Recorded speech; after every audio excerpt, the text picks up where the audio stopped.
안녕하세요. 상식이 돈이 되는 지식 소클 크리스티입니다. 不得不佩服 Hello Dance 真的编舞绝了。这就是中国街舞。 방금 보여드린 영상은 중국의 예능 저취시가무3의 무대 중 일부분인데요. 무대를 보니 어떤 생각이 드셨나요? 역시 K-팝의 파급력은 대단해. 한복을 입고 아리랑에 맞춰 춤을 추는 걸 보니 한국이 많이 성장했구나 하며 뿌듯하셨죠? 하지만 중국은 그 사실조차 모르고 있나 봅니다. 대한민국의 전통으로 꾸며진 상황에서 무대를 보던 안무가는 이게 바로 중국의 스트릿 댄스다라고 말했는데요. 심지어 프로그램에서도 중국 소수민족의 춤 따위로 소개하며 방영했다고 합니다. 이에 누리꾼들은 크게 화가 났죠.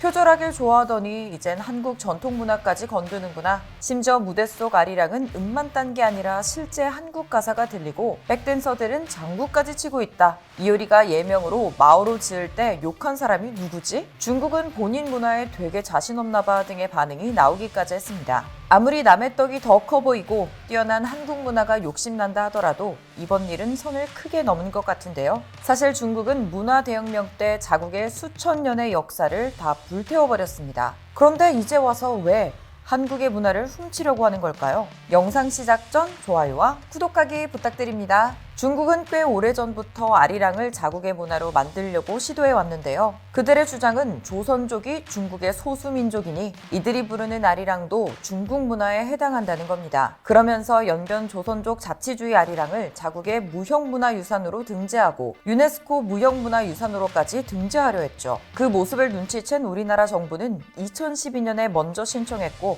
다행히 아리랑은 우리나라의 무형문화유산으로 지켜낼 수 있었습니다. 이번에도 계속되는 중국의 문화도둑질에 화가 많이 난 네티즌들은 해시태그 아리랑은 한의 정서가 담긴 한국 고유의 노래이다 라는 해시태그를 달며 전 세계에 이번 사태를 알리려고 발벗고 나섰습니다. 이에 한 트위터 유저는 우리나라는 풍물놀이를 동북공정에 의해 중국 조선족 농악무라는 이름으로 빼앗긴 적이 있습니다 라고 말했는데요.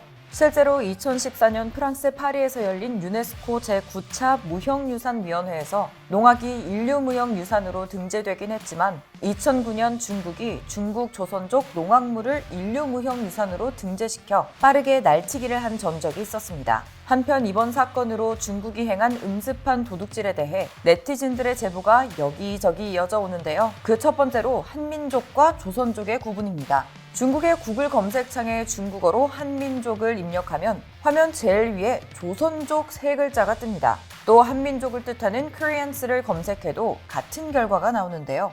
하지만 중국에서 조선족은 엄연히 중국 내 56개 소수민족 중 하나를 가리키는 말이기 때문에 한국인이 포함된 한민족과 구분되는 것이 팩트입니다. 이에 주하용 중국 베이징 외대 교수도 한민족을 중국 내 조선족을 뜻하는 단어인 조선족으로 부르는 건 부적절하다고 말했죠. 심지어 위키피디아 중문판은 세종대왕도 조선족이라 설명하는데요. 중국어로 된 조선족 문서를 클릭하면 세종대왕을 비롯해 백범 김구선생, 반기문 전 유엔 사무총장, 피겨 여왕 김연아, 배우 이영애가 사진과 함께 조선족 대표인물로 소개되고 있습니다. 이들은 사람까지 훔치고 싶은가 봅니다. 또 북한의 김일성과 김대중 전 대통령의 사진도 나란히 붙어 있는데 이 페이지는 한민족은 조선족이라고 불리기도 한다며 한국과 북한에 총 7,600만 명, 중국에 200만 명이 있다고 설명하고 있습니다. 한편 이러한 위키피디아 편집 공격은 한국만 겨냥하고 있는 게 아닌데요.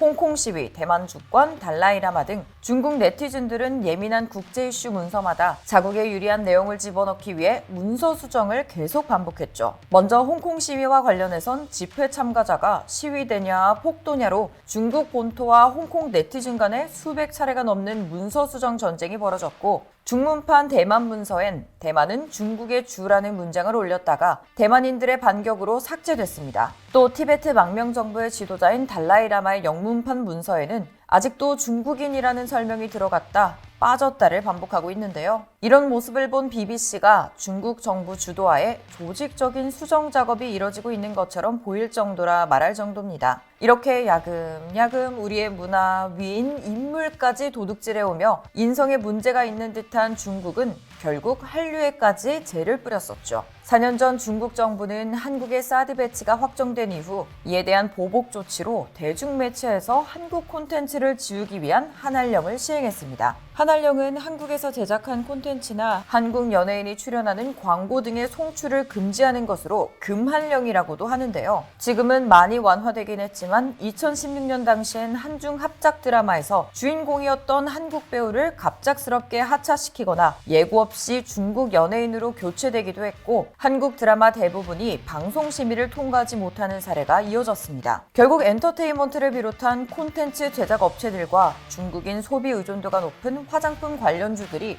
주식시장에서 큰 타격을 입기도 했죠. 그런데 지금의 한국은 얼마 전 중국의 한 매체가 한한령 이후 한국이 중국 시장을 잃은 것이 아니라 오히려 세계 시장에서 한류의 활약상과 중국이 도리어 잃은 것들에 대해 주목했습니다. 중국 매체 제메는 한국의 대표 아이돌 그룹 방탄소년단의 성공을 언급했는데요. 지난달 방탄소년단의 신곡 다이너마이트의 뮤직비디오가 24시간이 지나기도 전에 조회수 1억 뷰를 돌파했다며 글로벌 시장에 다시 한번 한류붐을 일으키고 있다고 보도했죠.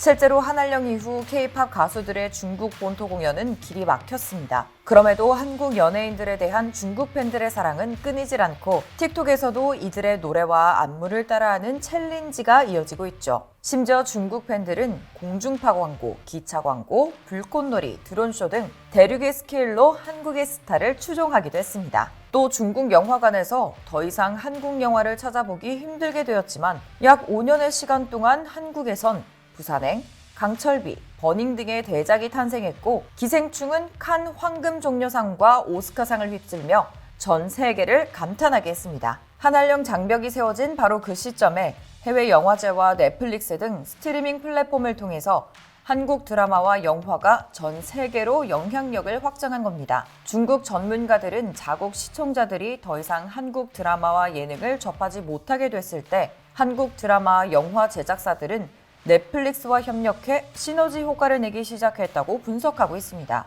물론 우리나라의 상업적인 손실도 분명히 있었죠. 갑자기 중국 시장에서 쫓겨나고 6개월 동안 한국의 주요 엔터테인먼트 회사의 주가는 큰 폭으로 미끄러졌었습니다. 하지만 1년 후 주가는 다시 원래 수준으로 회복했고 목표 시장을 다르게 잡은 후엔 다시 수익을 창출하고 있습니다. 반면 중국 엔터업계도 일정 부분을 잃은 것이 있는데요. 제메는 현지 업계 관계자의 말을 인용해 한국이 예능 콘텐츠 제작을 선도하고 있는 건 인정해야 할 사실이라며 한국의 예능을 참고하지 않은 건 찾아보기 힘들다고 밝혔죠. 그래서인지 참고해서 표절로 치닫더니 끔찍한 혼종이 만들어지기도 하는데요. 짝퉁 아이돌부터 한국 드라마와 영화, 예능, 심지어 문화 콘텐츠까지 표절한 작품들이 쏟아지고 있습니다. 일례로 별에서 온 그대와 상속자들을 교묘하게 짜집기 한 별에서 온 상속자들이라던가 청춘불패의 구성 멤버와 복장, BGM까지 복사한 중국의 예능 프로그램 우상의 탄생 등이 있습니다. 심지어 중국은 이런 표절작들을 한국에 역수출까지 하려는데요. 작품에 대한 자부심이 없기에 가능한 발상인 것 같죠? 한편 중국 당국에서 아무리 막아도 한류는 중화권을 강타했다는 확실한 증거이자 인기의 척도라는 의견도 있습니다.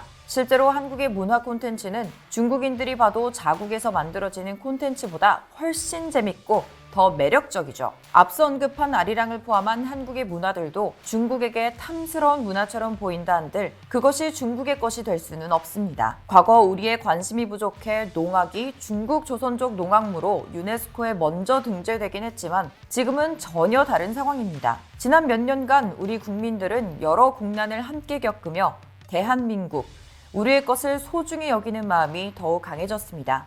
그렇기에 이번 아리랑 이슈는 그냥 넘기지 않을 뿐더러 더 나아가 과거 우리 조상들의 문화와 전통까지 세계에 널리 알려 문화 강국의 위상을 더욱 떨칠 겁니다. 그러니 지금처럼 우리의 것을 아끼고 계속해서 관심을 가져 더 이상 다른 나라에게 우리의 문화 콘텐츠를 뺏기지 않도록 노력해야겠죠? 이와 관련된 여러분의 다양한 의견 댓글로 남겨주시면 감사하겠습니다. 혹시 주식하시나요? 문화 콘텐츠 산업 관련 급등 종목 알고 싶으시다면 오른쪽 버튼을 클릭해주세요. 안녕! 이상스쿨 주식을 모르면 이상스쿨 주식 모르니 이상스쿨